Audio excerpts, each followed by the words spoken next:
Welcome to the big story. I'm Regina. I'm Gretchen. And I'm Shawn.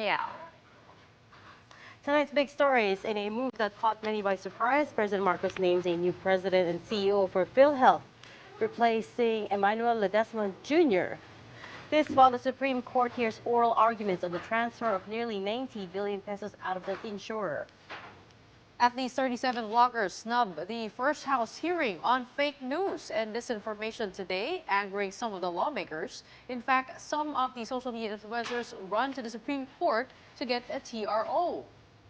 And on the second day of the food security emergency, the Agriculture Department slashes the maximum suggested retail price of imported rice by 3 more pesos.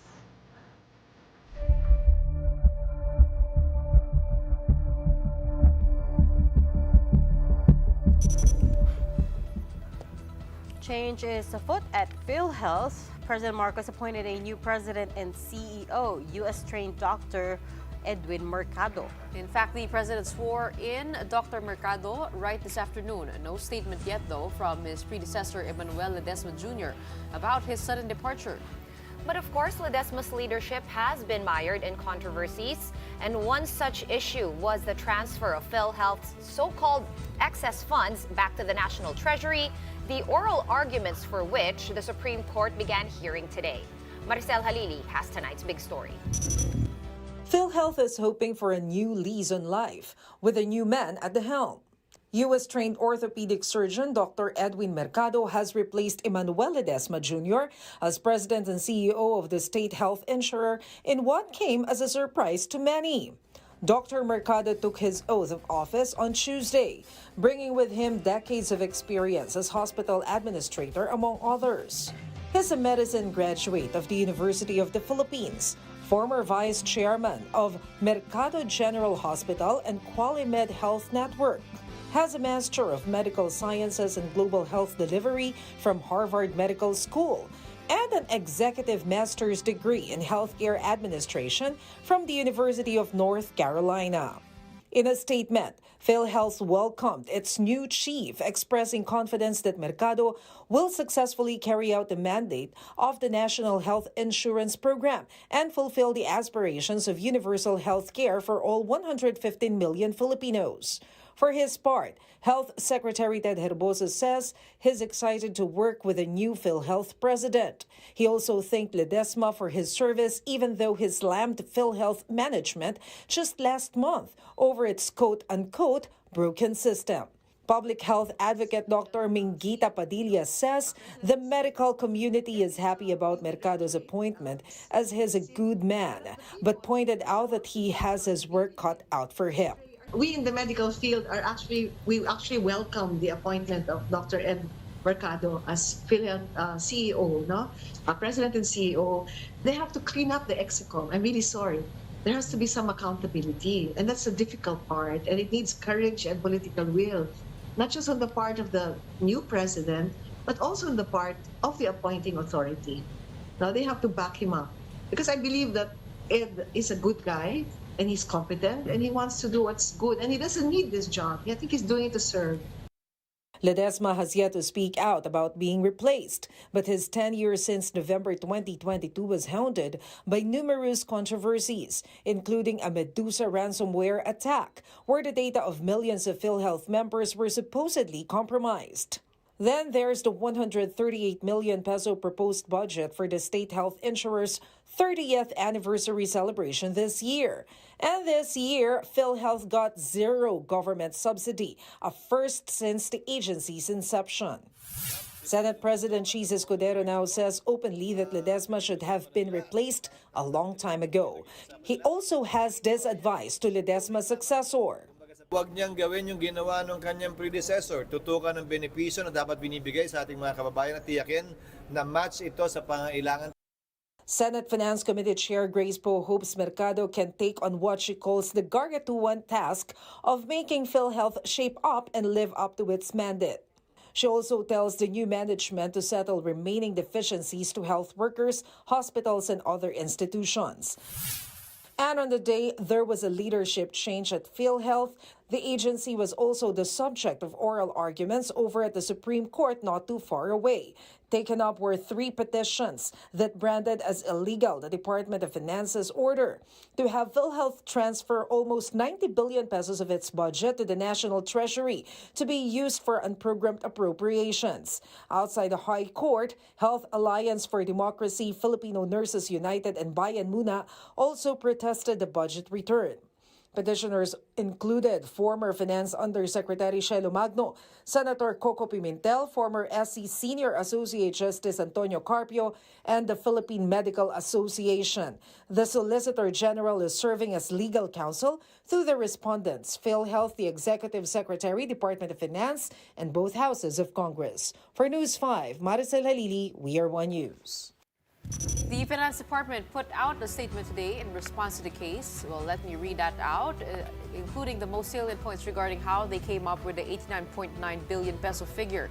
Well, it said an extensive review of the financial statements of all GOCCs was conducted and revealed that PhilHealth had accumulated a substantial sum of excess, unused, and idle funds over the past few years, amounting to 183.1 billion. However, the DOF exercised a prudent and moral decision to limit the return to the excess, idle, and unused government subsidies from 2021 to 2023, thus arriving at 89.9 billion. It goes on to say that mobilizing PhilHealth's excess funds will not in any way hamper its ability to provide quality services to its members. In fact, it remains in a strong financial position, which has enabled it to expand its benefit packages last year. PhilHealth's total assets amount to 598 billion as of end September 2024. To recall, the money was transferred out of PhilHealth in tranches last year, 20 billion pesos in May, 10 billion in August, and 30 billion in October. The final batch, which was 29.9 billion, was supposed to be remitted back to the Treasury on November 11, but the TRO from the Supreme Court stopped it. That's after at least 3 petitions were filed questioning the constitutionality of the fund transfers.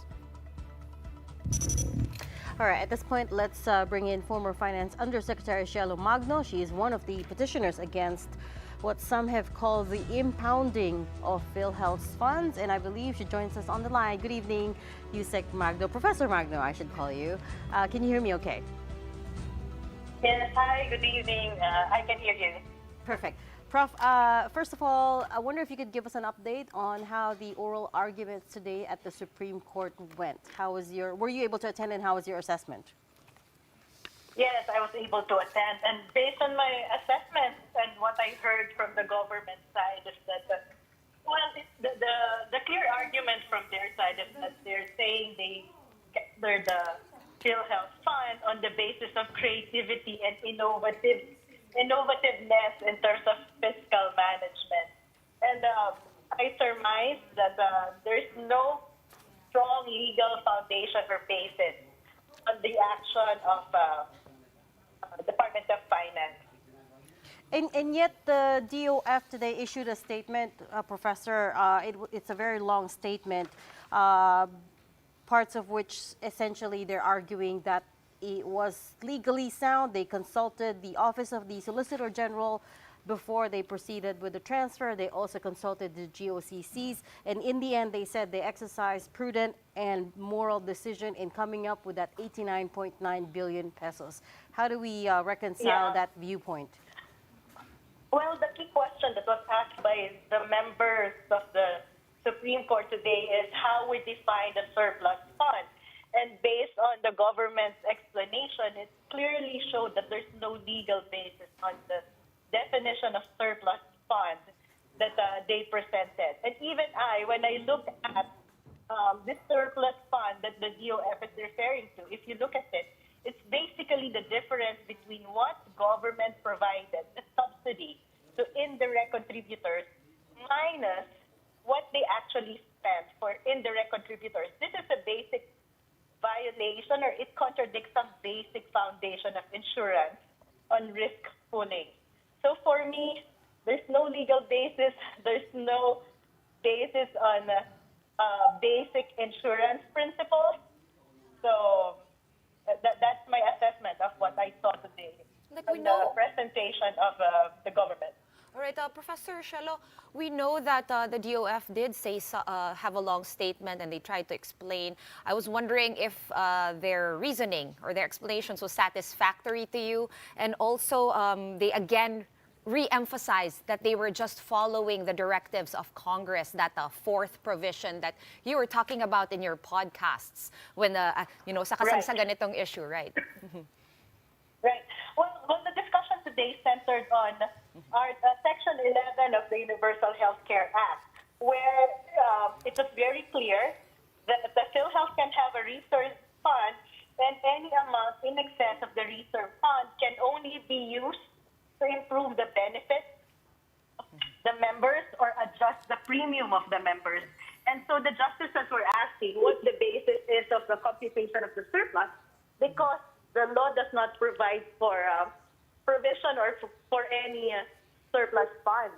And that was not answered clearly by the Department of Finance. So I don't know where their argument that they have a legal basis is coming from, but that was clearly what emerged in the discussion in the court today. Professor, yung surplus funds, pareho ba yan sa reserve fund? Kasi PhilHealth is required to have No. iba pa yun.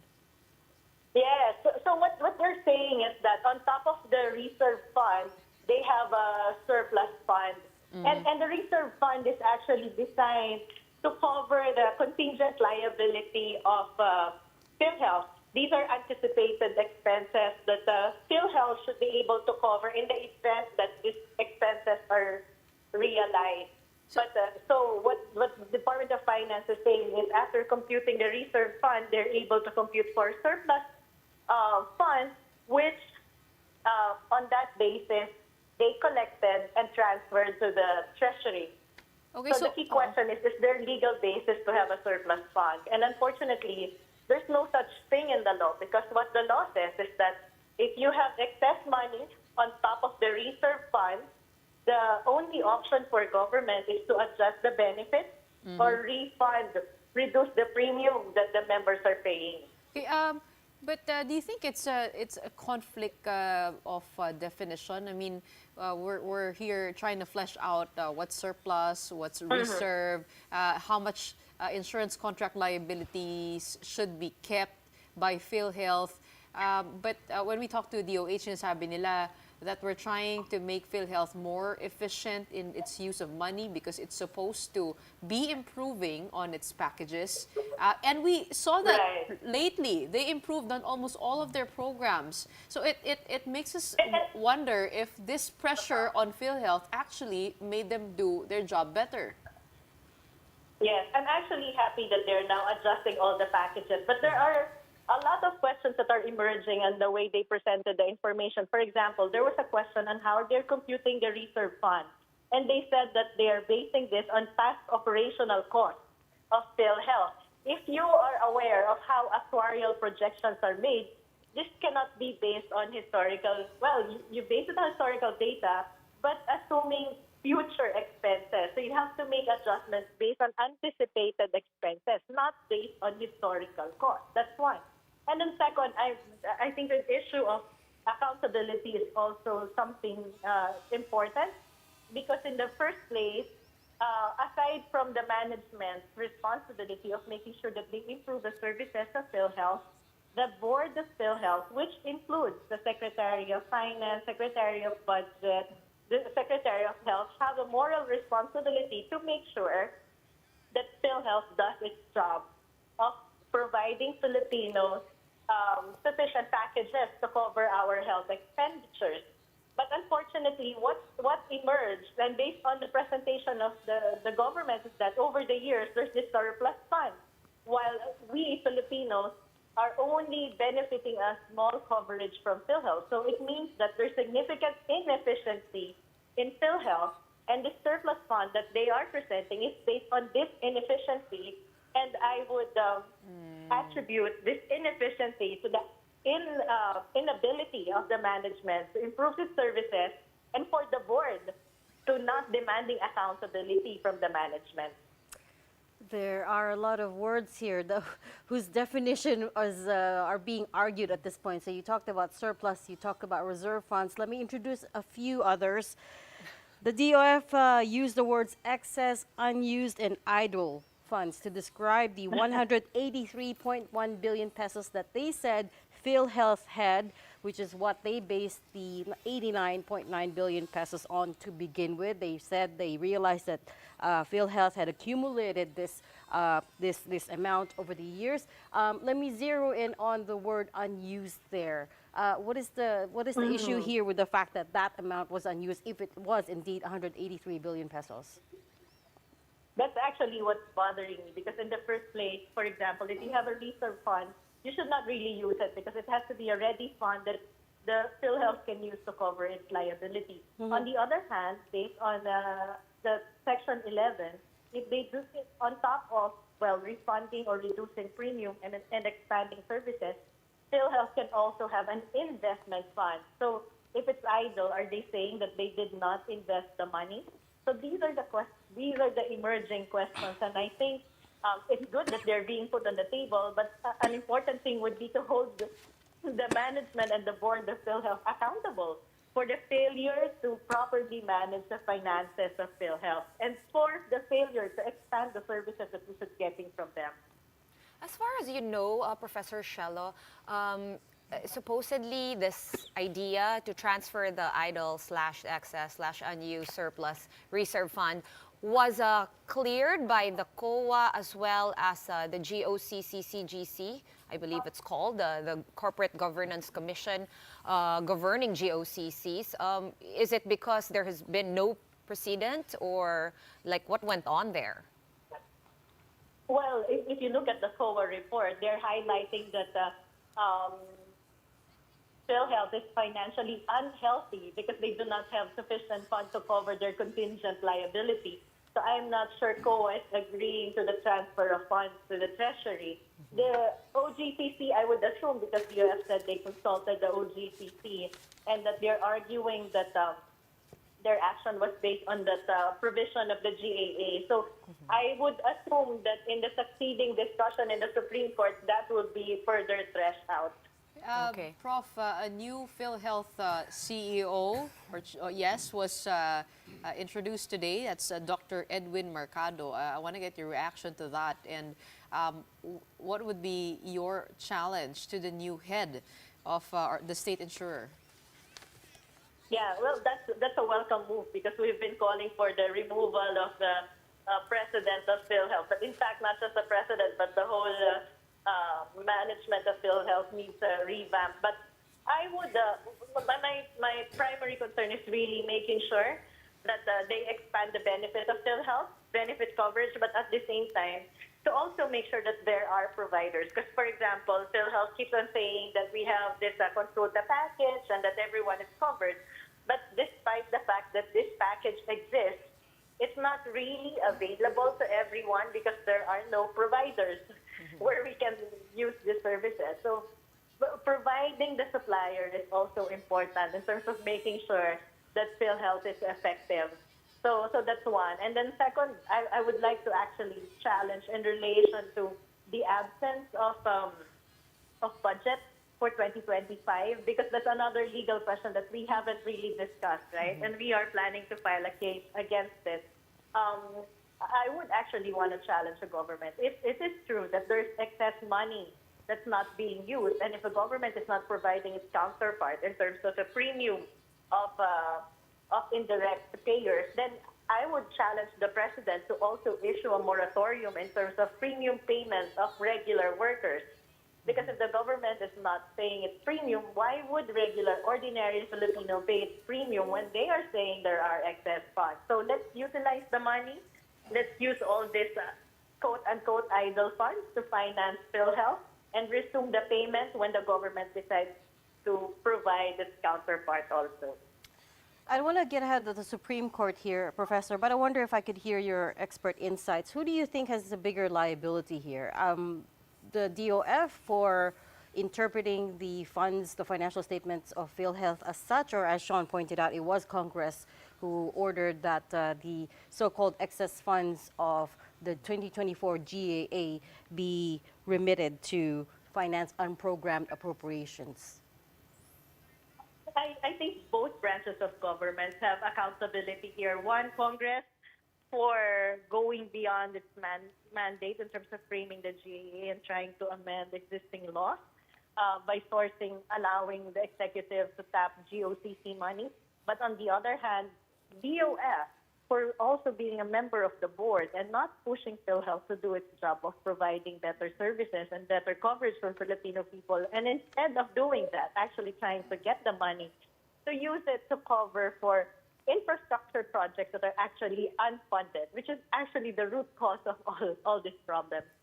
Yeah, like just to go a bit off topic, that was weird because in this year's budget, they removed the counterpart funding to those big infra projects. So I'm just like, what the heck happened there? But in any case, Professor Shallow, would you know like what happened to the 60 billion that was already remitted before the TRO came out? Do we know whether or not it really did go to where they said it would be going, which is to pay for the back pay of the healthcare workers from the COVID pandemic, et cetera, et cetera? Basically, it was a lot of it also went to those mga utang, no, in terms of medically related things. Well, I think I saw some documents showing that the 60 billion was used to finance some of those unprogrammed appropriations, including infrastructure, based on a pronouncement of the Department of Finance. But nevertheless, depending on how the case in the court goes, we are hoping that the court would require DOF to return the money to PhilHealth to make sure that PhilHealth is able to finance its function. Is that even really possible, though, Professor Shella, for the money to be returned? Yes. If the court decides that the DOF has to return the money, then DOF has to return the money. I want to get some clarity. Especially if we're able to present an argument that not returning the money will put PhilHealth in a very bad financial position. And if you look at the COA assessment of the financial position of PhilHealth, it clearly shows that PhilHealth is in a negative equity position currently. So it means that it doesn't have sufficient fund for contingent liability. And listening to how they presented their data this afternoon, they're saying that PhilHealth has 280-something reserve fund, when in reality, PhilHealth should have reserve fund equivalent to 2 years of forecasted expenditure, not historical expenditure, but forecasted expenditure. If you look at the mandate of PhilHealth and how much they should be spending, for example, consulta package alone is 1,700 per head, multiplied by the total population of Filipino, then that should be at least around 193 billion already. So there's something wrong with the way they're computing contingent liability and reserve fund. I actually wanted to talk about that because we had DOH on the show and they were saying that PhilHealth should not operate like a life insurance provider. It should operate like an HMO or health insurance provider, that it should keep certain amount of money for the year. And kung para siyang basket na kumbaga mag-ambagan tayo para pag may nagkasakit, sagot natin yon. And then the next year, if somebody else gets sick, yung pera naman ng ibang pupunta sa kanya. Pero hindi siya yung buong buhay hanggang sa mamatay, you have to hold on to the money. So they were saying that PhilHealth should keep a smaller, baka mali yung yung computation nung insurance liability. Parang well, they have to. Yeah, they have to have a reserve fund. The way they compute the reserve fund has to be reviewed kasi hindi naman pwedeng you utilize all the money. Kasi you have to make sure that you have extra funds to cover unanticipated expenditure. Kasi yung forecasted expenditure naman is based on predicted costs, but you cannot really take into account all the possible costs that a country will incur in terms of healthcare. So that, I think kanina then there was recognition that there's insufficient capacity in terms of actuarial skills in PhilHealth. So I think it's good that we're not only talking about the legal framework, but also the technical capacity of PhilHealth as an institution. Earlier, no, sila Regina in Storycon were able to interview Dr. Mingita Padilla. She was making a suggestion to remove the execom because she said, these are the people that are really working behind the scenes and boots on the ground with the policies and all of that. And actually, the president is, kasi, last admin, we had a bunch of different PhilHealth chiefs. What are your thoughts on that? Are you on the same page? I know she is also one of the petitioners or part of the group. Yeah, I think it's very important to have a review of the organization of PhilHealth and the people who are working in PhilHealth, because I don't think you can just parachute one person and expect that person to really fix all the problems of PhilHealth. Clearly, the problems of PhilHealth is bigger than just having an incompetent president. So it's very important for to have an organizational review of PhilHealth. Right. Professor, if I could just shift gears now and talk about the rallies from Friday, because we haven't had a chance to talk to you about it. Related din naman, because we're talking about budget issues. Your groups were protesting the 2025 budget as well. You said it was a reflection ng matinding corruption. Also, the second issue being calling for the impeachment of the Vice President. What was your assessment of how those rallies turned out and what's next for the group? No, for me it was a success because a lot of people came, most of them unaligned, expressing the same sentiment regarding the budget and of course the call to impeach VP Sara, actually not just impeach, but to take act for the current administration to take action against the corrupt practices of the Vice President and her father, and also the crimes that he has committed. So that's it. I actually want to take opportunity also to clarify some things because there were reports in the media of individuals attending na binayaran daw and all. Yes. And that was quite disappointing for me because those pictures that were shown or the videos or the individuals that were shown were not from our protest rally in the afternoon. So I was a bit disappointed dun sa mga reporters for not clarifying which rally those individuals participated. So we have a statement from the citizens and clergy for good governance that we are very sure that those participants were not from our rally in the afternoon. So as far as you know, nobody was paid and nobody was planted kasi that was the other accusation, may mga plinant daw.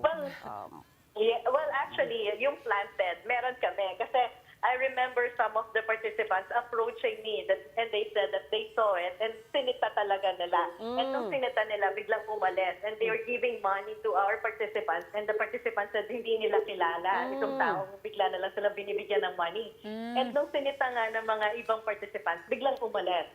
So they reported it to me. So in our event, it actually happened. But those individuals who appeared in the video, clearly, they were not participants of our event. Ano po yung panawagan in the event na walang magyari sa impeachment before Thursday because or at least by Thursday 2 days because left 2 days before left. Congress goes on recess. Meron bang isa pang call or plano na mag-rally in case that doesn't pan out?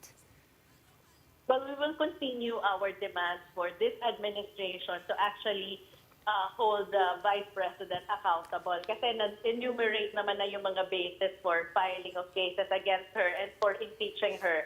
So I don't think we will stop from stating this demand. Professor, Sorry, Prof. go ahead. Any thoughts on Vice President Sara Duterte saying she's now seriously considering running for president 2028?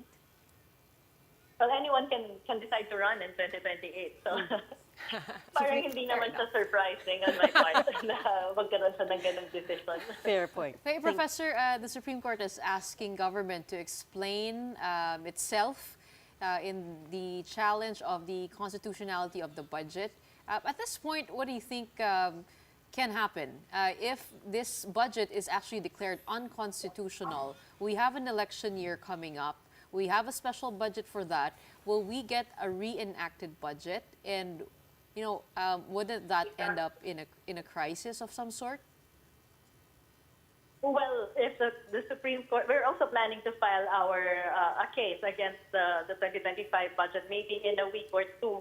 But in the event that the Supreme Court declares the 2025 budget unconstitutional, then Congress can easily convene themselves and amend the current budget to correct the problem.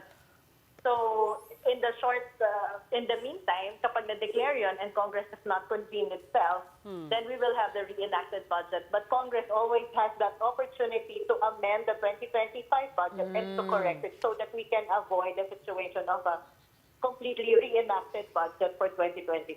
That's right. We're going to have to keep monitoring that then for now. Have to leave this conversation for now. Thank you so much for your insights tonight. That was former Finance Undersecretary Professor CIELO MAGNO. Still to come, content creators were a no-show in today's House hearing on disinformation online. The details when the big story returns. Keep it here.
Welcome back. You're still watching the big story here on One News.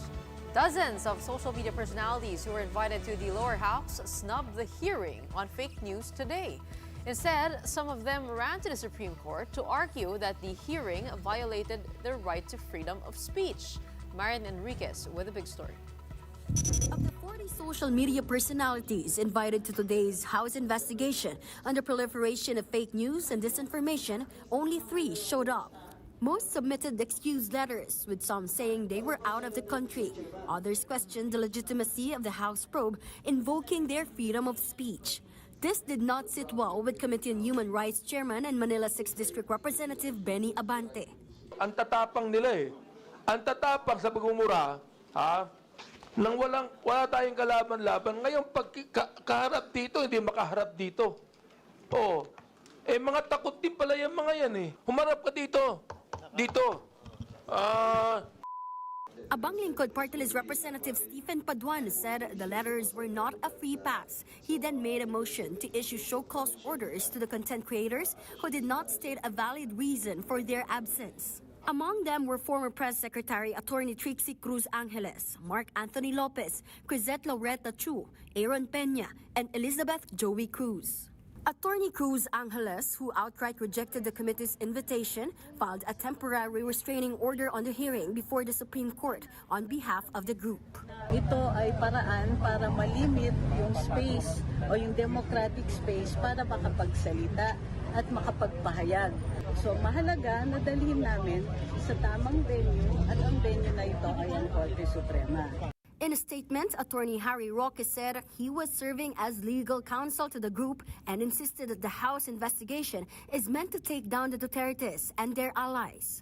Roque himself has skipped House inquiries and remains at large with an outstanding arrest warrant and detention order from the Quad Committee in his name, lodged in the privileged speech of Surigao del Norte Representative Ace Barbers. The former presidential spokesperson added there is no other remedy but to find relief with the Supreme Court. But Barber stressed that the investigation is not about curtailing freedom of speech. Wala hong curtailment o suppression ng freedom of speech dito. Kaya nga kayo inimbita rito eh. Diba? Kaya kayo inimbita dito para makapagpahayag din kayo.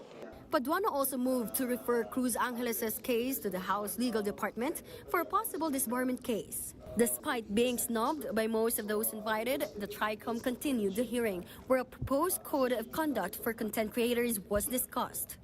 Veteran journal Ellen Tordesillas of Verifiles highlighted the importance of having ethical standards on social media.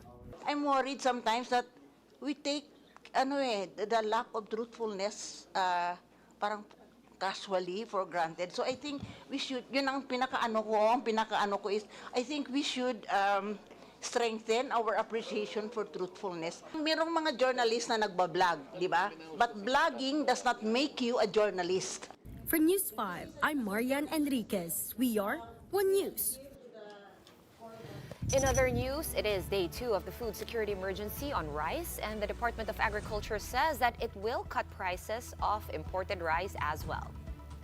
The plan is to reduce the suggested retail price of imported rice to 55 pesos a kilo starting tomorrow, February 5. The MSRP was previously pegged at 58 pesos per kilo. Moreover, Agriculture Secretary Kiko Tiu Laurel says they will keep working to reduce prices on imported rice in the coming weeks so that it may possibly fall below 50 pesos per kilo by early March. Those levels, he said, are better reflective of world market prices and the reduced tariffs from last year. As for the NFA rice, the DA says they will start distributing in the NCR first, since this is the region that registered the extraordinary price increases. Sa susunod na araw ay masimula na maglabas ang NFA. Paunang tinatarget yung kalahati ng stocks niya na 300,000 metric tons. So ang ilalabas ay 150,000 metric tons muna. Pangunahin, Cheryl, dito sa National Capital Region dahil dito mataas na-record yung extraordinary increase sa presyo ng beef. Tinitingnan dito. So ang Region 7, outside of Metro Manila, ay tinitingnan natin yung mga key metro areas din na naging mataas yung presyo ng mga nakalipas na buwan. Ito ay well-milled rice na bigas natin, 25% broken. At 0 to 3 months yung stocks ng NFA na ilalabas. We are hoping na mapababa niya yung presyo sa merkado. But palay for less to compete, which means they either just break even or even lose money. The FFF wants the DA to go after the importers and wholesalers instead. Kung 35 yung selling at retail, so the equivalent palay price will be about 17 to 18 pesos per kilo. Sa ganung presyo, baka kalahati ng magsasaka malulugi na. And kalahati, konti na lang yung kikitain. Kung makita ko na ang kalabang ko ay NFA rice na magandang klase, binibenta at 35, mapipilitan akong ibaba yung bili ko ng palay para makapaglaban ako sa NFA rice. No? Speaking of tariffs, President Donald Trump has agreed to hold off imposing 25% tariffs on Canada and Mexico for 30 days in yet another flip-flop. That's after Canadian Prime Minister Justin Trudeau and Mexican President Claudia Sheinbaum got on a last-minute calls with Trump, with all three striking deals for a postponement Trudeau said Canada would deploy personnel to stop the flow of fentanyl along its border with the U.S., while Mexico vowed to have more of its National Guard on station against illegal migration, drug, and weapons trafficking. The agreement has seemingly saved the North American neighbors from the brink of a damaging trade war, at least for now. China, however, was not part of the agreement. A 10% tariff on Chinese imports is now in effect after the deadline passed, and in retaliation, Beijing imposed a 15% tariff on coal and LNG from the U.S., as well as 10% tariff on crude oil, agricultural machinery, and other automotive parts. Trump is set to speak with Chinese President Xi Jinping this week. I have discussed is we'll have some good meetings with China. We have meetings planned, and we'll see what happens. But that was just an opening salvo. If we can't make a deal with China, then the tariffs will be very, very substantial. So who bent the knee here? It seems to be. I saw post Trudeau bent the knee or Trump. Ronald Liamas calls this the flip the table strategy, meaning I'll come to the negotiating table, I'll flip the table over, disrupt everything, and then let's talk again, right? As opposed to the more diplomatic way of coming at the negotiating table. Everyone's nice, everyone's trying to not hurt each other's feelings. Ito, okay. It seems to have worked really fast, at least for now. Threaten each other first, and then once you're done with that, let's talk. Problema lang pala sa drugs in the borders. It's a really big problem. What will happen with China though? Right? I think that's a completely different story. That I guess we'll find out. But we have to pause for a very quick break. Still to come. Use of fake PWD IDs for discounts. We have Resto PH's Eric Teng to talk to us about this after this break. Keep it here.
All right, welcome back to the big story here on One News.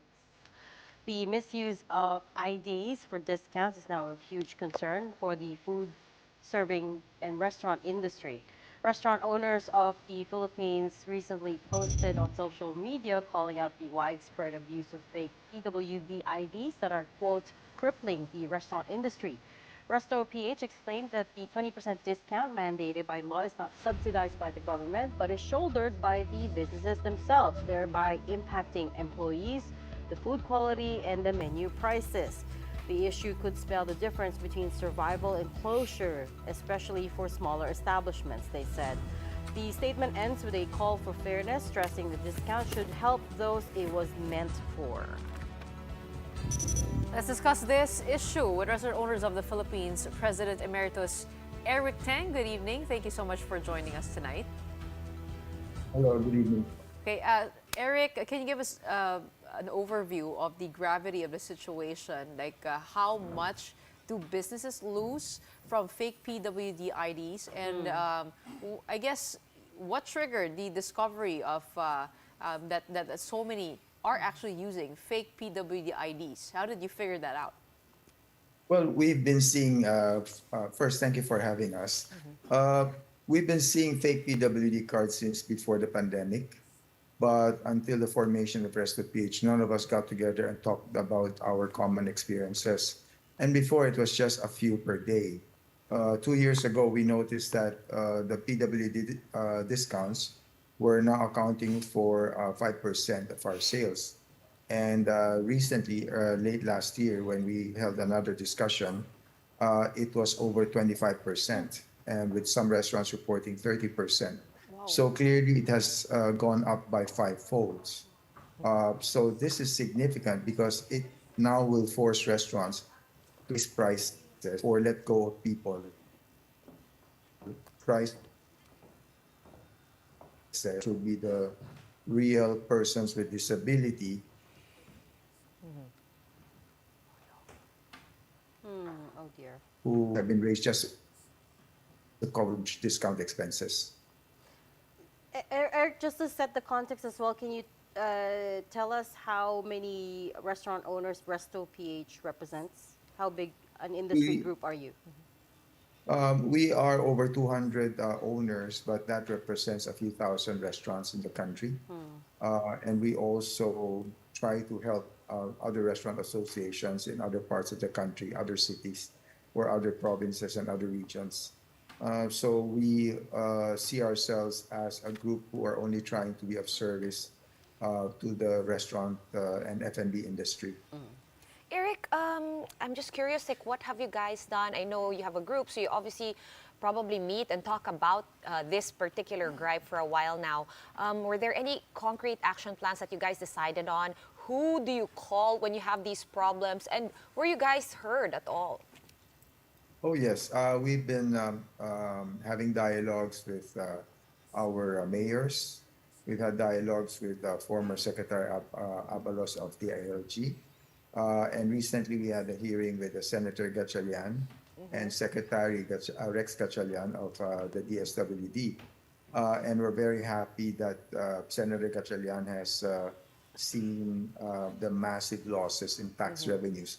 Right. By his estimates, it was over 88 billion pesos. And by their estimates also, potentially up to 8 million fake PWD cards are in circulation. The population of persons with disability in the Philippines is actually less than 2 million. So that's it's easy for us to now believe our own assessment that more than half of the cards we see being presented at our restaurants are actually fake. Eric, when you say it is a fake PWD ID, do you mean to say that these are IDs not issued by government, by LGUs? Kumbaga, pinagawa lang ba to sa Recto? Ganong fake? Or kasi ni Senator Gatchalian, nababenta daw online, 1,500 to 2,000 or is it fake declaration of disability? Right. It's legitimate like, PWD card, but they don't really have they're not disability. Or they don't have a disability. Or both. Actually,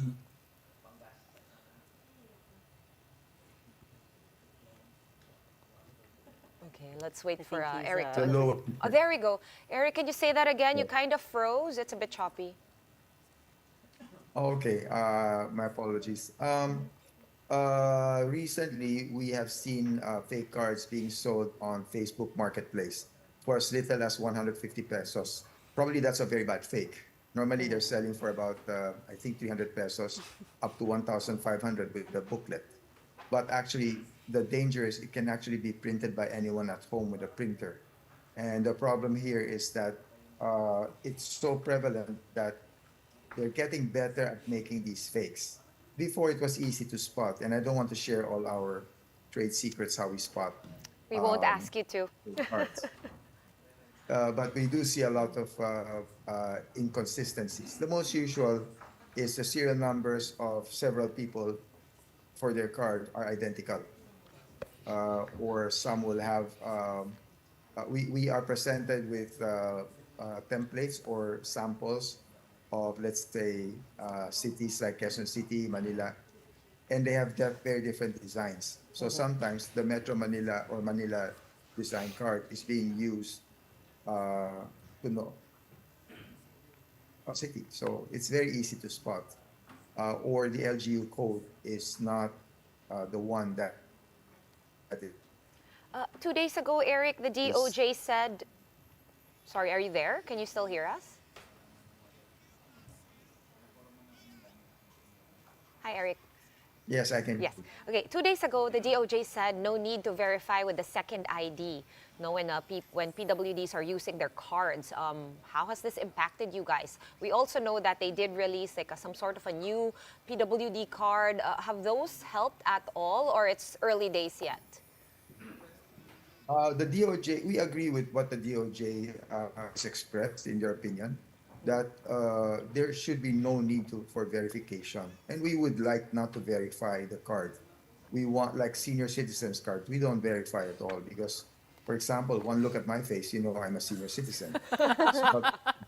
But for persons with disability, that's not going to be apparent. Right. It's always apparent. But when it's apparent, we give the discount right away. They don't even have to present their card. However, our stand is not for fighting verification. Our stand is, can anyone really tell us to give discounts to fake PWD card holders? That fake PWD card being presented, how can we give discount to a criminal? How can we give discount to such fraud? There's also a tax implication. There's also revenue implication for the cities. So, like Quezon City gave us instructions recently to verify the cards. So that's contradictory to what the DOJ has expressed. So we hope that there's some sort of reconciliation for the DOJ to understand. Our point for verification is to weed out the fake cards, not to deny discounts. Because generally speaking, when in doubt, we still give the discounts. It's when we see obvious fakes or when the PDAO officers or LGU absolutely declare that, hey, that card is a fake, don't give discount to this person, that's when we stop giving the discount. I just wonder where you got the 2 million figure of the number of PWDs in the country. Is that the official number? We also asked what are the common declarations for PWD. Parang marami raw ay psychological and mental disability. What do you say to that? The number one that we see is visual. The second is psychosocial. The third is orthopedic. So for visual, you might ask why we have these numbers or figures earlier. No? According to the NCDA, or the National Council for Disability Affairs, they're the ones who told us that it's under 2 million population of the Philippines who are classified as disabled persons. But as you've seen in our own experiences, a table of 10 people, suddenly all of them are disabled people. So it's kind of confusing. You also asked earlier if the government has done anything, like the DSWD Secretary Gretchen. They've already made the decision to create a unified ID where a hologram and a QR code will be present. That is easy for us to use because we can just now scan the QR code and pretty much determine for ourselves very easily if it's legitimate or not. The other concern. I just heard this recently, where a real person with disability went to their LGU and could not get their PWD card. It was very difficult for them. And somebody approached them and sold them a fake PWD card. And now that's really strange. Now you have a real disabled person forced to use a fake PWD card. That's just crazy now. It is. Eric, can you give us the sentiment of restaurants? I know that businesses are shouldering the burden of this discount, and not government, not any other agency, but restaurants themselves. Are restaurants willing to pay for this? Even if we're talking about the legitimate PWD or disabled discounts, are restaurants willing to pay? And can you give us, an idea of how taxes are when you give discounts? Are you getting exemptions of some kind just for government to sort of pay you back for the assistance? Yeah. Because we also did hear of certain PWDs complaining that, of dodgy computations, and even from like really big quick service chains at that. Go ahead. Well, how it works is the 20% discount. If it were 100% reimbursable from government, it would be in the form of a tax credit. That's not the case. I'm not a tax expert, and I'm always confused when my accountant explained this to me. But at the end, we pay for more than 75% of that discount out of our pocket. We can deduct less than 25%. Against our taxes.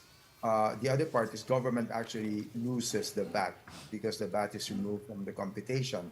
But we, the restaurant owner, because we have input VAT, we now do not have the VAT to claim against from sales to PWD discounts. So it's very confusing. I think we might be the only country in the world where the welfare system is funded by the private sector. And yet when we ask for protection, it's been very difficult, and it took a very long time before government took notice and made some actions, and we welcome that now.